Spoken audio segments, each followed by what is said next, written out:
Everyone. Recording in progress. Welcome. My name is Leslie Wagner. I am the first vice president for the Ohio Local History Alliance, as well as the co-chair of the Outreach Committee.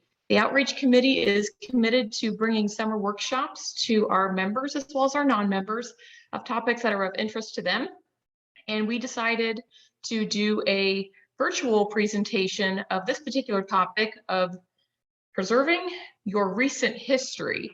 I think when all of us are in the mindset of preserving our history, we think of our antiques, we think of objects from 100 years ago, but especially according to our historical societies, we should be preserving the history of the right now. So how do we do that? So our presenter today will explain how we do that in all the different ways that we can. Her name is Leianne Neff Heppner. She is the president and CEO of the Summit County Historical Society. And I am happy to take Q&As as long as we go along, but we'll try to reserve those towards the end so we can let Leianne do her presentation. So Leianne, go ahead.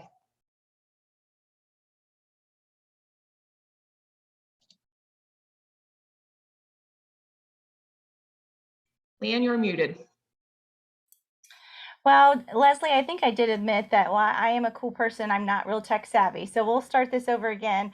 I just wanted to let you know I'm coming to you from Akron, Ohio, and I am demonstrating one of the recent history pieces. And we're going to talk about how things have transitioned in our world and how it's making us think about things a little differently. So please join me. I will need to toggle between screens. And so if you have any problems, please put the information in the chat so that we can move forward.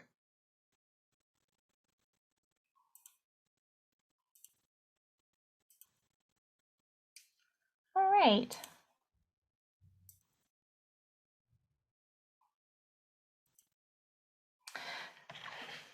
Now you probably can hear me a little better if I don't have my helmet on, but we're talking to you about preserving your recent history.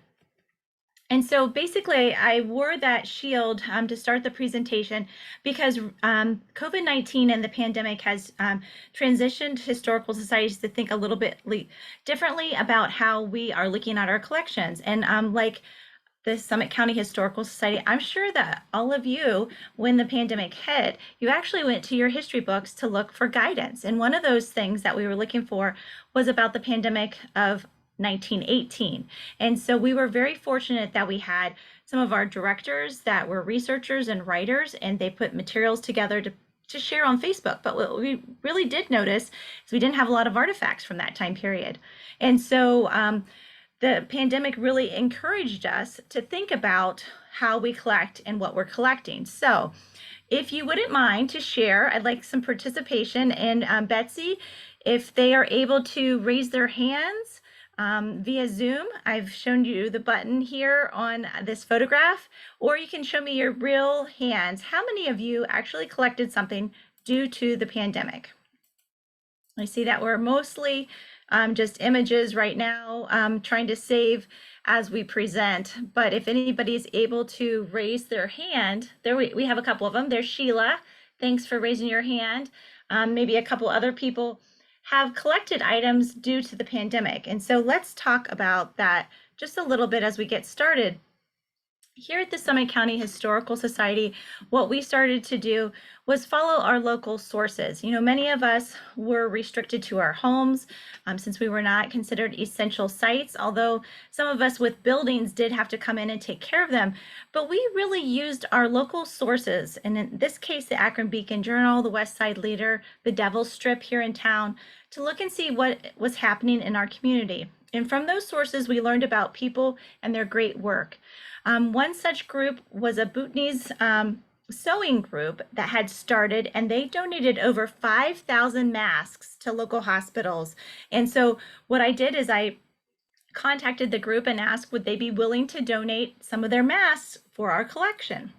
The Laird Plastics Company in Stowe actually made the pieces that you saw me come on to this program with today. And a group of ladies from Hudson here in Summit County also started to put together their sewing skills so that they could assist people that way too. So really, start close to home when you're looking for items that you might want to collect. What are usable items? What kind of connections can you make, and what kind of stories can you gather? And actually what ended up happening here at the Summit County Historical Society is that we took an event that we typically do in March and of each year. And for 2021, we looked at the fact of these women that were sewing the masks and sharing them with the community, women that had recently immigrated to the United States, that had recently become United States American citizens. And we then developed our Women's History Project to recognize the heroines of the pandemic, including those ladies that had sewn the masks.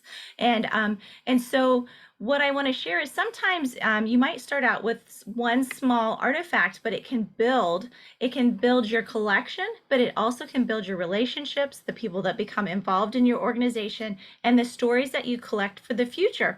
Because again, looking back at the pandemic of 1918, we found that there were a few newspaper articles, maybe some photographs, but we did not have a lot of three-dimensional artifacts to help tell that story to the current generation to understand what we were going through today by looking back at history.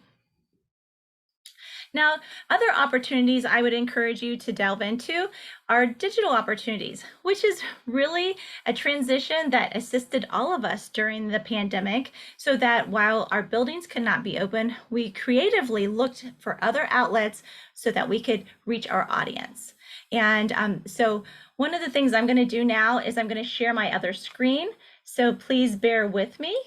And we're going to watch a short video by a gentleman from Stowe who did a parody about Ohio during the lockdown, featuring Governor Mike DeWine and Dr. Amy Acton.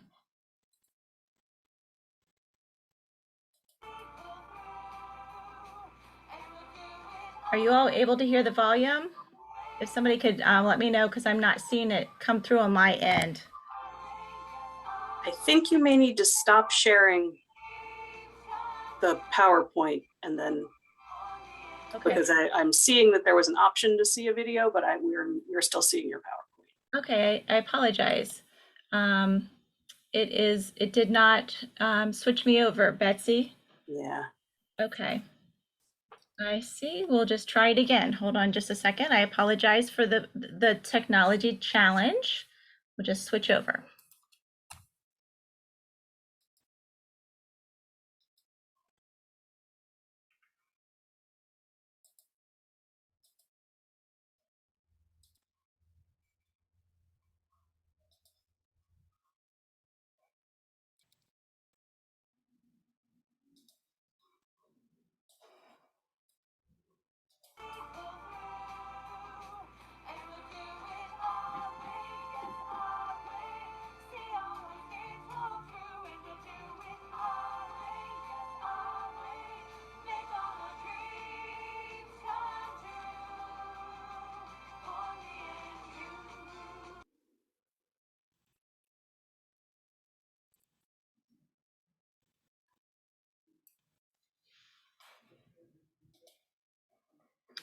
All right, so I just wanted to show you that as an example, because we're not used to collecting videos, potentially. We're not used to collecting things that we didn't generate ourselves. And so we want to look at options for how we can gather. The second one that you see mentions the Devil Strip. This is a local newspaper, and artists have been taking photographs during the pandemic, gathering stories, messages, and things of that nature. And so we actually had one of our assistant curators go out and reach out to the artist and ask, would they be willing to share their images? We know that they shared them with the newspaper, but would they be willing to share them with the Summit County Historical Society for our collection, so that we could, again, document this time, share what was going on in our community for the future? And so some of them did say yes. We also learned about what other agencies throughout Ohio were doing. And unfortunately, Brad was not able to join us today, as he was changing positions, and now he's out of state. We miss him so much for his work down at Athens and the Southeast Ohio History Center. And so I apologize. I'm going to toggle you again, because I really want to take you into their blog And the reason I'm doing this is I want to give you examples of what other people are doing. And at the end of the presentation, there are links to all of these different sites so that you're not inventing the wheel. One of the things that we've always said at the Ohio Local History Alliance is that copying is the highest flattery. So please make sure you give credit to where you found something. But why do you need to start something brand new when you can be assisted by your friends in the local history field? So just a moment as we switch screens.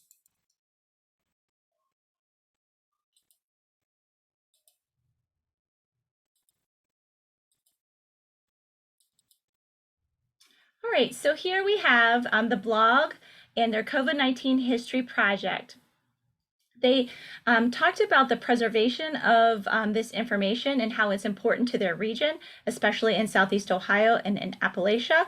It allows for oral histories, photographs, video recordings, diaries, letters, clothing, and historical items. So there are instructions here, but specifically what I want to do is go ahead and pull up something that I think is very important, especially when you are collecting digital materials. You want to make sure that besides accepting the items, that you do have permission to use the materials in the future.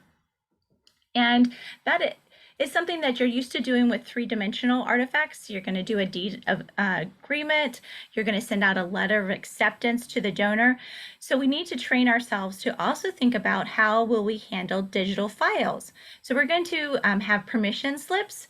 You want to think about how is this permission slip usable to the individuals that are going to be filling it out. This is a PDF file that they have on their website. You might want to consider if you want to do a fillable PDF, how is that then reflected into another system? So some people might want to make that into a Google file. So if you would have a Google answer sheet, then it automatically is populated into a spreadsheet. And so there's lots of opportunities for us for future workshops to talk about how some of these online tools might be helpful for you. But I wanted to introduce them to you because I felt that Southeast Ohio History Center has done such a great job providing you with details on how this can work. And so again, adopt additional information. Some of these questions are going to be very important for us in the future to understand the individuals living in a particular area. While we have census records, as you know, those are held for 70 years. So if in 50 years you wanted to look at these resources and you had not collected this particular page of additional information, you may not know as much in-depth interpretation for the piece if you had not taken the time to go ahead and collect it when you were working on it.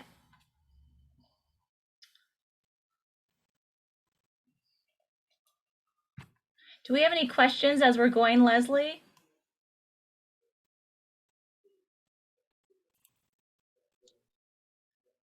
No questions as of right now, but I'm going to put a link in the chat in case anybody has questions. They can just place them there.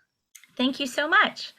The other thing I want to encourage you to do when you're considering looking for new artifacts, and I say looking because you really can come across these in any location. And so I've suggested you reach out to your friends. I'm actually on an advisory committee for the Cleveland Clinic Akron General Hospital. So when these signs on the screen started showing up in my neighborhood, I actually sent an email to my contact there and said, we would like to make sure we have this in our collection.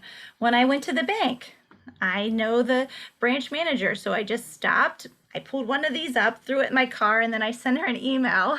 And I said, Bindu, I grabbed a sign to add to our collection. And then our curatorial assistant sent a deed of gift so that it would all be legitimate. Now, I'm not encouraging you all to go steal signs off the road, but I just want to say that you have many friends out there. You have volunteers, you have board members, you have staff members, and all of you are observing things in your community.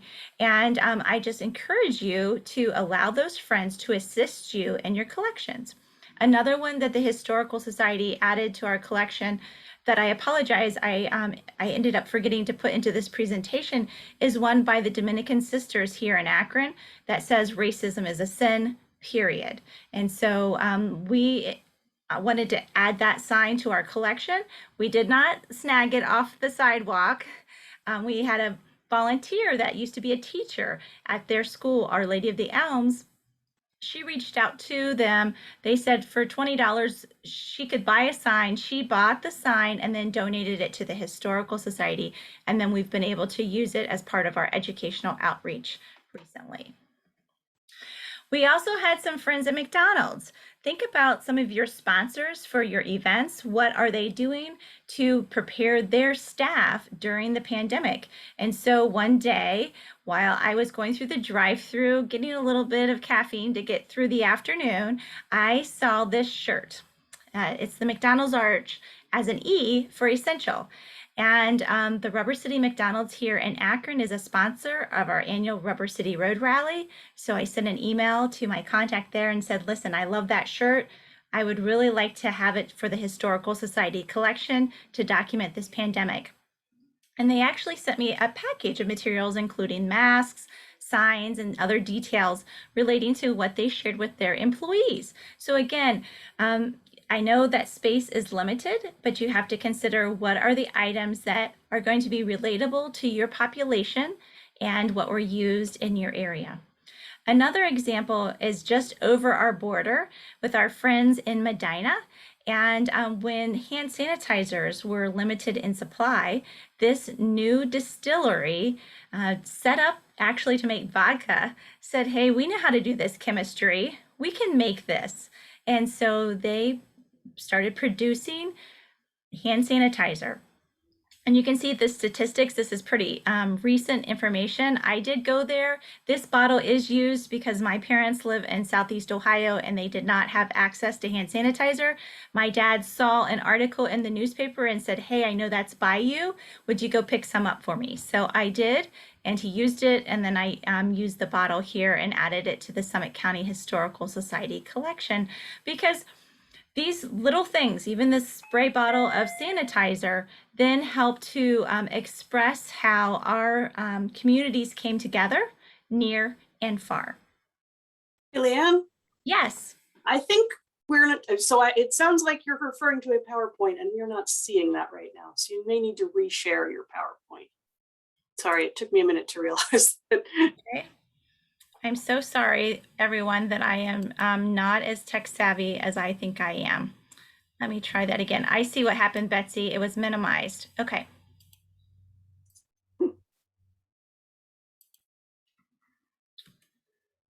There we go. We have it now. So I apologize. So you saw the blog. I do apologize. Especially because this is recorded. For those that want to see it, I guess they can have some popcorn and have a good laugh. But here we go. These are the Cleveland Clinic signs that I talked about, and the Huntington signs. Again, solidarity in the community, the McDonald's t-shirt, and the BKO distillery. So now, Leslie and Betsy, if you'll help me, I'm very curious about two time periods. One, what year was your organization founded? And two, what years are most represented by your collections on display? So I'll use the Summit County Historical Society as an example. We were founded in 1924 in anticipation of Akron's centennial the next year of 1925. We have the founding family's home that was built in 1837, and also the John Brown house that was built in 1830, but then rented by the famed abolitionists between 1844 and 1854. Our collections tend to range between 1825 and 1900 that we have on display, but we have many more collections that represent different time periods. So I thought, if you wouldn't mind, let's give them a few minutes to go ahead and put that information in. If they know it, if you don't, that's okay. But I think that'll help us as we start the rest of the conversation.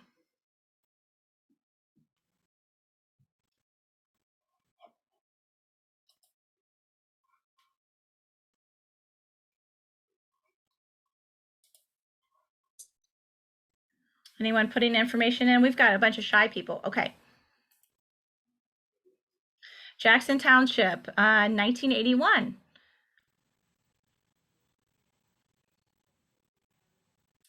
And Kim, if you wouldn't mind to share Was your historical society started due to an anniversary of Jackson Township or an anniversary of some sort?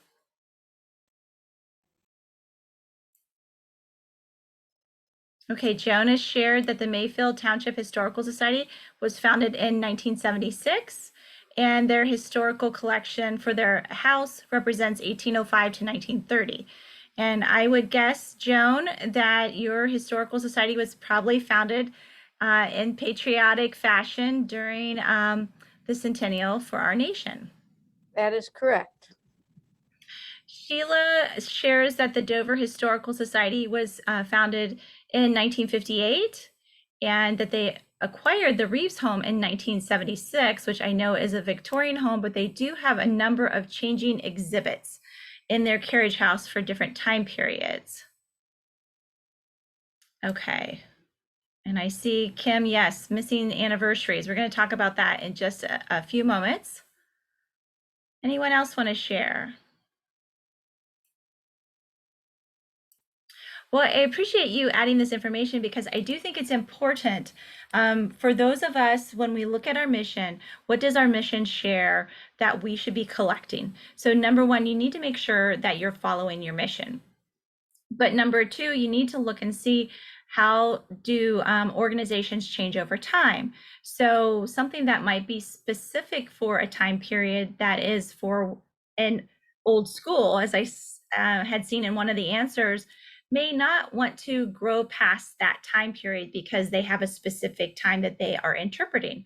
Whereas a historical organization like the Summit County Historical Society that has museums but then collects other time periods, we need to look about designing spaces where we can share those other artifacts and how we collect them and how we think about collecting them. And I bring that up because the Summit County Historical Society for a number of years had something called the Mutton Hill Quilt Show. And we have fabulous quilts and coverlets. And we displayed them and people really enjoyed them. We partnered with the Art Barn in Athens and showcased the quilts from all over the world. But when it came time to evaluating our collection, a professor at the University of Akron actually shared that we were missing 100 years of quilts. We had done a really good job of collecting quilts up until about 1920, but we had not thought about collecting quilts between 1920 and 2020. And so that's where we're going to delve into next.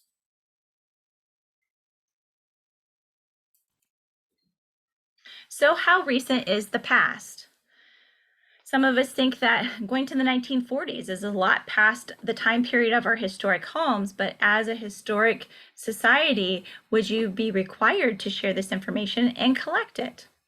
Thinking about our World War II veterans and those individuals that were here on the home front, we need to collect their materials before they're gone. And unfortunately, we know as society changes, the value of items in homes fluctuates depending on the generation.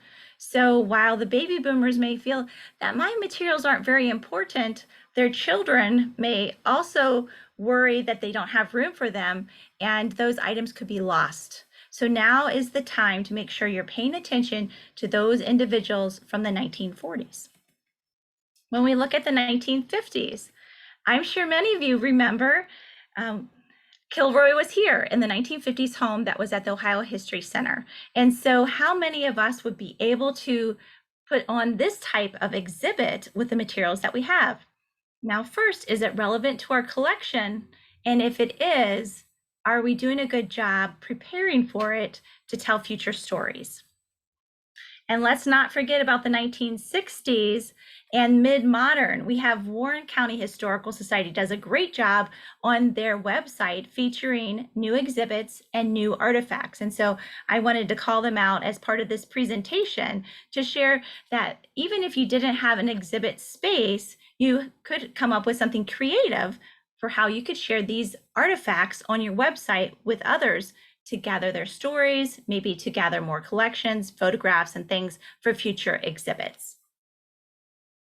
In the 1970s, I mean, there's some crazy clothing in the Historical Society's collection that when you look at it, it definitely screams 70s by the colors of oranges and browns, the disco ball, music, a transition of 8 tracks over to cassettes. I mean, it's a really fun time. This photograph actually is from an exhibit that we did about a decade ago, and it was too soon. Bringing individuals into our 1837 historic home, the first floor was set to that Victorian time period. And on the second floor, we did a more modern exhibit. And there were some people that came in and they said, this is really cool. We like it. They were grandparents with their grandchildren talking about things that they wore of the different time periods.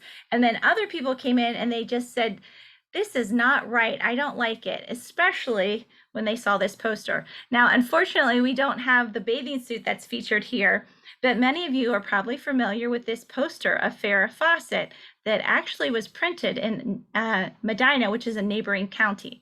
So this brought a lot of attention to the Historical Society because people recognized it.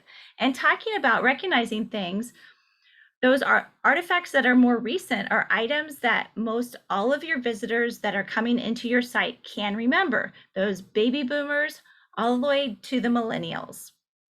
So we're talking about the 1980s, the Babysitters Club, the Muppets, Trivia Pursuit.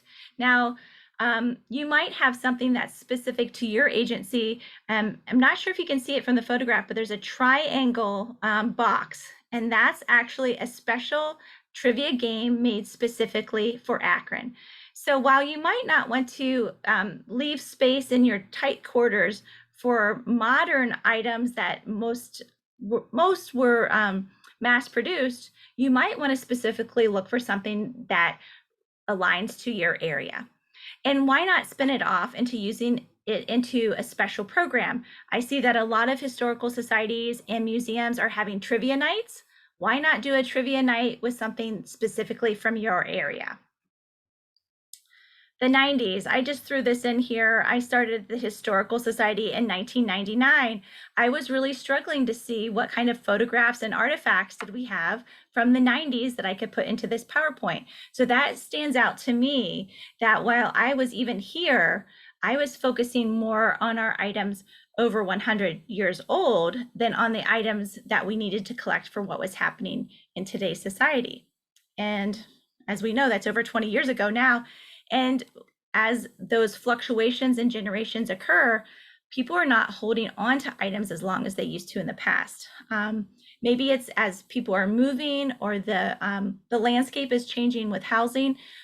We're not finding that people are squirreling items away in the attic or in the basement, and then they're discovered to be shared and taken to the Historical Society. So when we're looking at more recent artifact collections, we do have to be a bit more progressive. Maybe by putting lists in our newsletter of artifacts that we're looking for, or maybe in making announcements on Facebook by using examples of artifacts that we have and others that we're interested in collecting. This one is really personal to the Historical Society. That sign in the back, the United Rubber Workers, was a piece that belonged to the Historical Society. The URW was founded here in the 1930s, and the band may be familiar to you, the Black Keys. And so it was really exciting when I saw this photograph, and they used our artifact to highlight their work, their music. They're known throughout the nation. Unfortunately, it also made it very popular, and someone stole it. So thinking about that, and especially large artifacts, we have to plan. Where will they be displayed? How will they be displayed? How will they be taken care of? On the other side of it, we feel very fortunate to have this photograph to document something from the not so recent past, but something that ties it to today. And this Akron area is also very fortunate to have the LeBron James Family Foundation. And so this photograph is from an event that happened in 2010. I love this photograph because the check is dated and we know exactly when it occurred. So that assists us in dating it for the future and also telling the story of the transition of LeBron James and his I Promise School. This artifact also is dated and talks about something very important to our community, a transition and an opportunity to host the Gay Games here in 2014. That occurred between Cleveland and Akron. By talking with the donor for this collection, what ended up happening is a small piece was donated. We shared our enthusiasm for having this collection, and over time, that collection from this individual has continued to grow, and it's something that we continue to put onto the Historical Society's wish list for information so that we are representing all cultures, all peoples, all sexual preferences, and so that in the future, when we're looking at Akron's bicentennial, if someone asks a question about the GG9, then we can provide artifacts to them. And history happens every day. Looking at the 2020s, many of you went through the pandemic and you produced new opportunities, digital videos. We did a special program with our educators called Artifacts with Edie. And so those are documented on Facebook, and we were thrilled to have that. But then the question is, how will you keep those in the future? And I think that is an area that we need to spend some time looking at as we collect digital items. How will we label them? How will we be able to extract them in the future? And how will we be able to save them for future generations? And also, you have to recognize history is fun. This is little Owen. He came to the Historical Society in 2019, and he shared his birthday with John Brown in 2020 to a very quiet scene because we were not open to the public. So he is an animal that we keep as part of our collection because of the work of the dogs on Mutton Hill. And so we also documented our education programs. So this is the first time, and I'm embarrassed to say it, but I wanted to share it with you so that you can understand we all have opportunities for learning what we need to do in the future. This is the first time we started documenting our children's programming.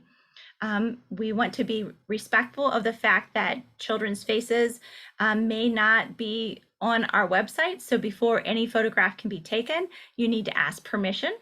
So if a parent says, no, I don't want my child's face seen, then you need to document that. And any photograph that's taken that would capture that student, you need to then properly handle it. In this case, we had a group here for Juneteenth. These students had signed waivers that it was okay to share their faces, but also in collecting these photographs, we transition the age group of those individuals that are coming to our site. And so by documenting those people that are here and sharing it with others, not just keeping it to yourself, share it with others, then you're giving clues to your neighborhood of the fact that you're open to all people. And just recently, we were fortunate to partner with the Akron Municipal Court and host weddings on our 97th anniversary, July 12th, on the front porch of the Perkinstone Mansion.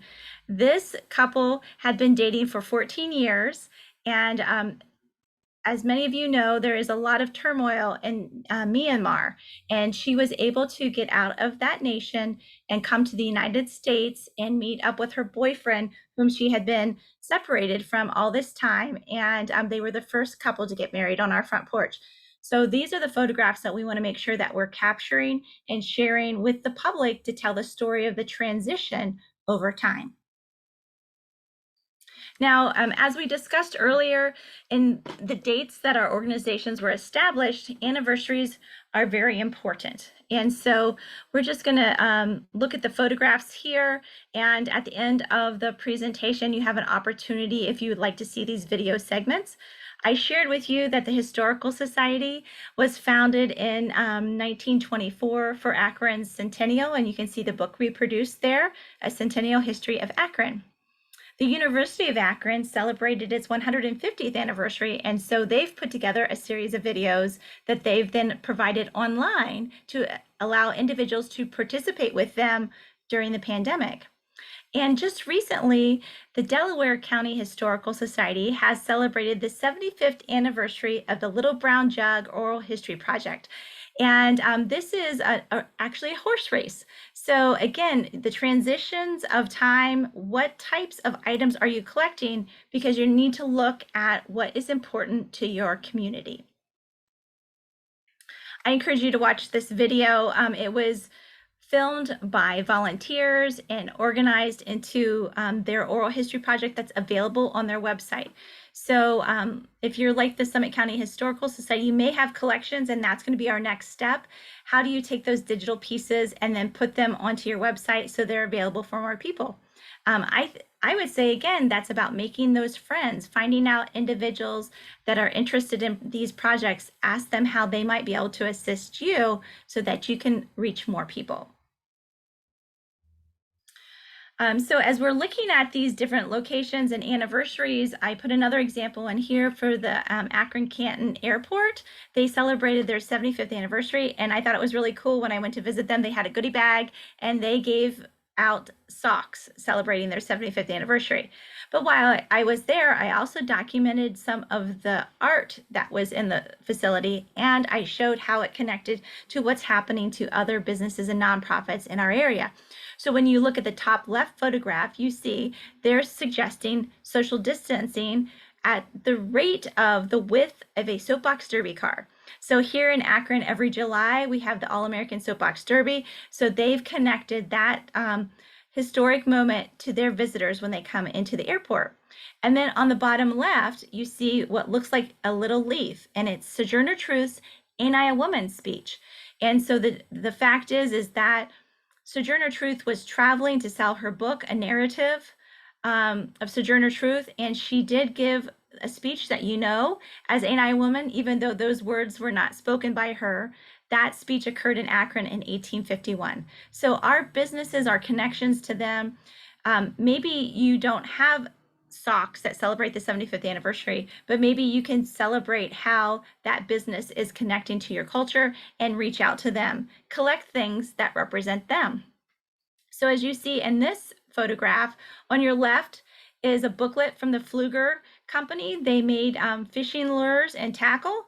And in the center, this is a Fred Arbogast jitterbug. Again, make sure that your collections are representing a diverse group of people. And on the right, I had to put this in. It was given to us by Renee in our curatorial department, but the Akron Beacon Journal featured that a poster of Elvis would be in the newspaper.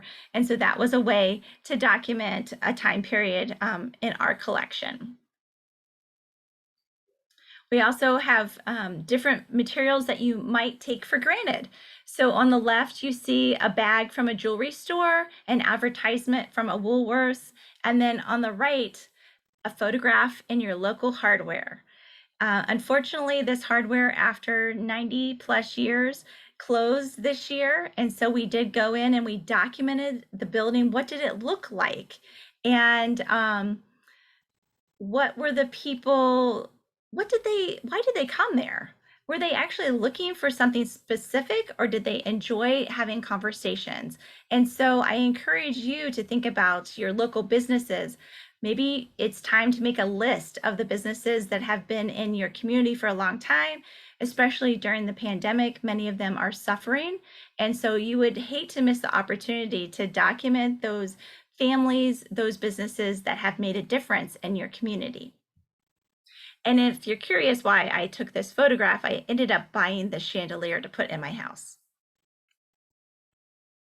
You also want to look at events in your community. Just recently, the community of Stowe dedicated a bridge to John Lewis, and they're also going to rededicate a lodge to Leona Ferris. And this is part of a transition of looking at your community and transition over time. So for those agencies, again, that may have specific time periods that they're representing, evaluating your mission and your vision, looking at your community and seeing how the population has changed over time.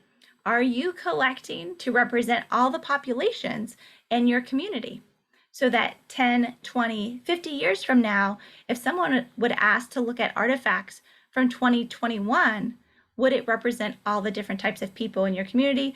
Or if they would say, it's the 200th anniversary, let's look at things from all across that time frame. Would you be heavy in one particular time period and the people that were there at that time? Or would you have a diverse set of artifacts photographs, and materials that you could show. And collecting items at events is a great way to diversify your collection. And so here we have a few photographs looking at the different groups that were involved in the project and the children that participated, so that this is going to be important to them. So here we have, we're looking at third grade through high school. When they are bringing their families back, when they get older, will they see their faces in your exhibits? Will they remember that time there? Will they connect to your organization? And how are you preserving their history? One such event that the Historical Society hosted was Juneteenth. Actually, we've done this for a number of years. 2 years ago, we dedicated a bust of John Brown that was made by internationally known artist Woodrow Nash. This year, we focused on recognizing local firsts and African Americans. And so on the right, you see a t-shirt that we designed, and each of those individuals represents someone in our community that was a leader. On the left in the center is our education outreach and community liaison, Reva Golden, and she became involved with the Historical Society with her portrayal of Harriet Tubman, who had a connection to John Brown. And from our relationship then, that has developed into a position at the Historical Society and also educational programs. And so for Juneteenth this year, she actually wrote a short play about the life of Captain John Brown. She recruited artists and actors, and we were able to write a grant to present the play during a Juneteenth symposium. And that piece then is part of our digital file as well. We're looking at history today. And then again, we need to remember history is fun. I say it all the time. So this is one of the digital files that we have captured here at the Historical Society, the Summit County Fair. It really is kind of a big deal. It is a big deal. And as I was looking at other places around the state, I was thrilled when I saw this advertisement on the Auglaize County Historical Society website. It was then featured on their Facebook page, where they focused on the volunteers that assisted in opening the structure for the public. They had a new exhibit that had been funded by the Ohio Humanities, and then they then brought it to a larger community through their fair. So I mentioned this, maybe there's not a specific artifact that you're collecting, but you've designed an exhibit that will then go into your collection, and you've had the opportunity to speak with others and develop relationships.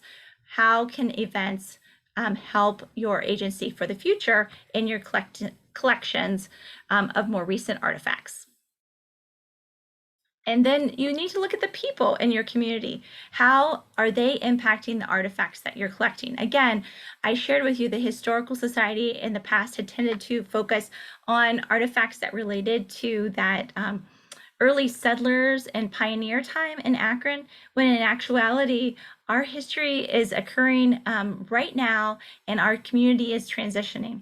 So you see a group of basketball players. The young man with the black shoes and the white socks, that's LeBron James. And so we continue to collect items that relate to his work, not just as a player, but also his role in bringing up the community and the children in it with the I Promise school. In the center, these are Nepalese dancers, the transition of North Hill. So again, looking at your artifacts and what you are collecting, do they represent the different groups of individuals that live in your community over time? Or are they focused on just one type of individual, male, female, age?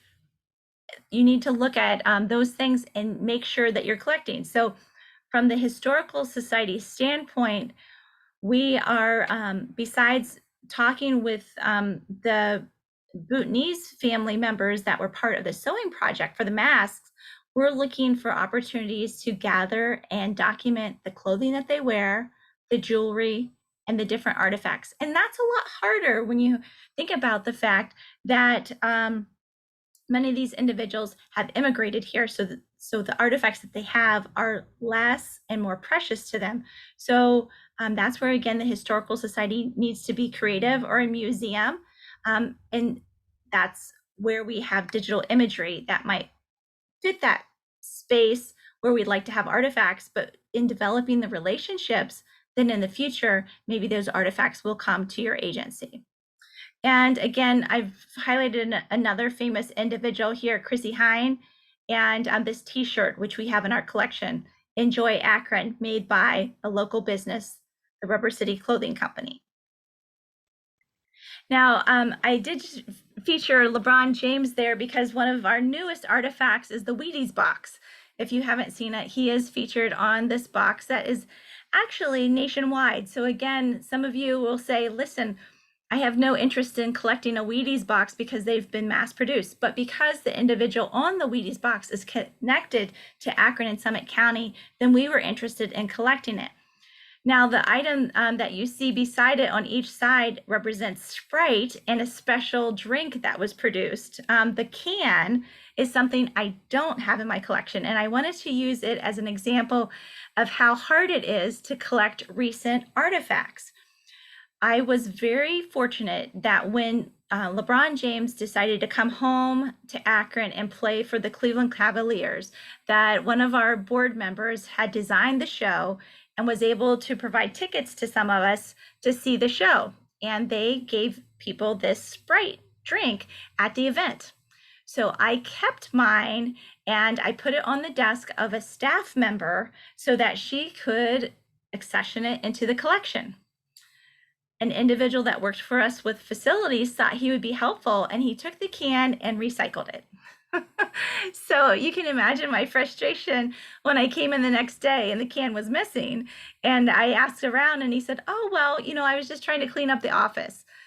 So just a word for the wise, when you're collecting current artifacts, make sure that you tag them so they don't get recycled. I was able to find the plastic bottle that you see there by the Wheaties box, but it doesn't have the same connection to me as the can did.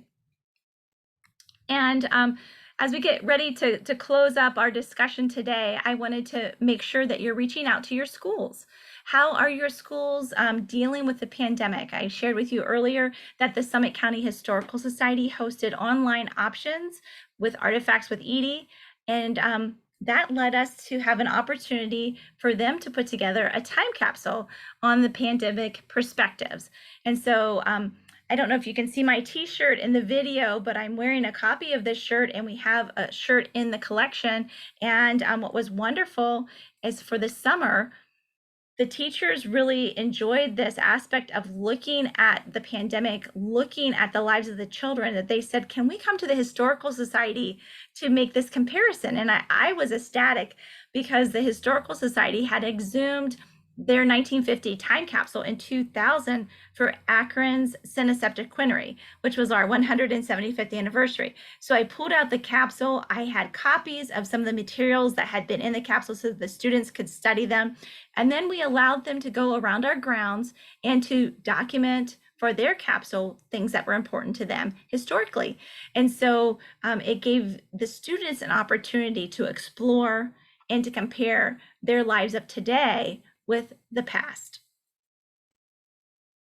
Well, as I mentioned, I gave you a lot of information. I pulled materials from around the state, and a few of them have national connections for collecting pandemic collections. And so these will be available. Betsy, I'll share it with you so that you can share it with the group so that the links can take you right to those locations. And I would love to open it up for questions. And I will go out of this share so I can see you. If you would like to come onto the screen, if you'd like to ask questions about opportunities for your recent artifacts, and to also let us consider how we might then make the transition to changing our paperwork, our accession documents, our mission, our value statements, so that we make sure that we're collecting to tell the future stories.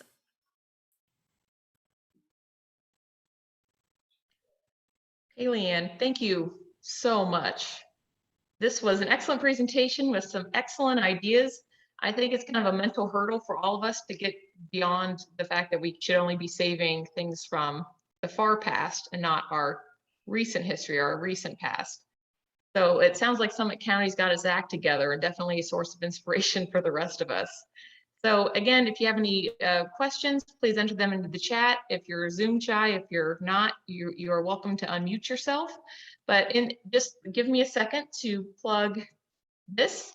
This is the YouTube link to the Ohio Local History Alliance's previous workshops from last summer. So we have a Collections 101, a Collections 102, and then a volunteer recruitment workshops that were also recorded. Those are available for you to watch at any time, which is definitely a benefit to doing these virtually. So any questions for Leianne? Now's the time. Well, I'm looking at some of the responses for the discussion about when was your agency started and what do you talk about. And I see Kim's notice here about Jackson Township and how they have a goal of having another building for display. And I think that's fabulous. And I just wanted to mention, Kim, I hope that potentially you could consider documenting some of the artifacts that you're collecting digitally, like the Warren County Historical Society, so you could put that what's new to build momentum for that, because what we do know is while it may be controversial to have some of these more modern things in historic structures, people like seeing things that are familiar to them. So that is the fun thing about collecting recent history in our museums.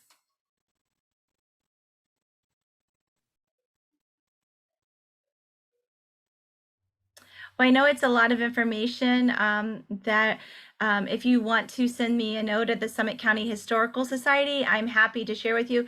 And Leslie, you're very kind to think that we have everything together. We absolutely do not. And having said that, I'm the only full-time person, and we have a number of very dedicated part-time individuals and a lot of volunteers. And so specifically during the pandemic, it's made us evaluate how we share our collections. And the recent artifacts have really come to light because people are, in the last year specifically, we're staying home, and so many people said, I'm cleaning out my closet. And so you want to capture them before they take it to that round cylinder or that junk pile that's going to get buried.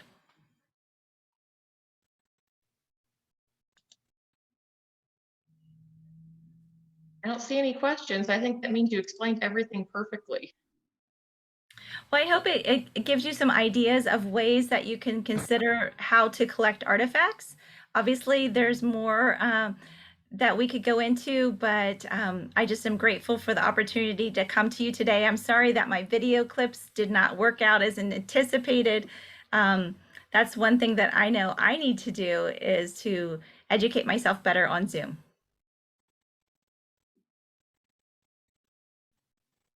Oh, where do we store our artifacts? No problem. Okay. Work through it. I'm sorry, I just missed that ending question.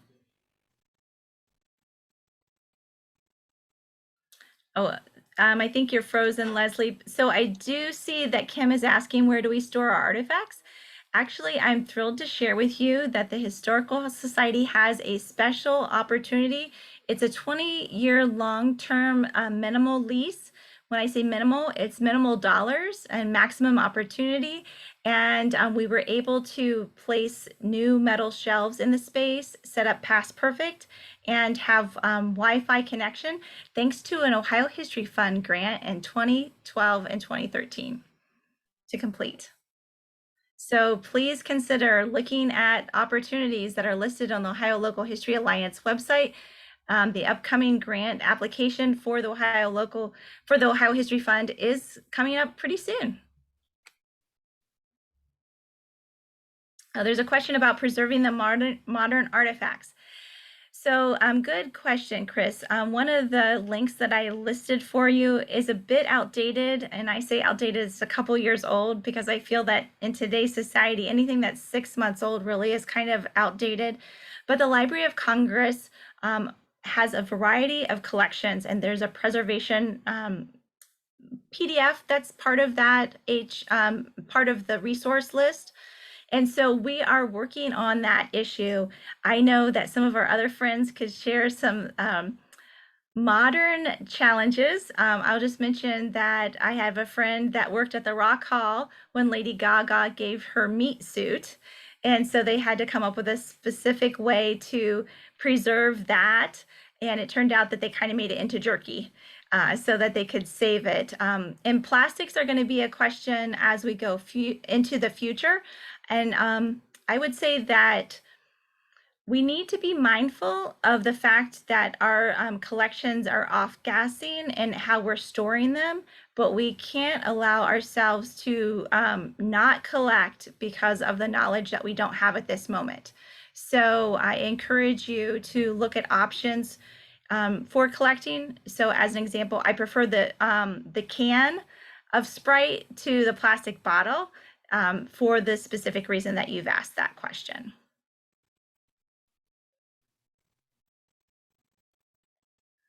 Any other questions that I could answer for you? Well, I hope that you'll get out and start recording things. There's still a little bit of summer left, so you can get out to your county fair and start visiting local businesses to collect the materials so that you can document them and include them in your future history storytelling. Thanks so much.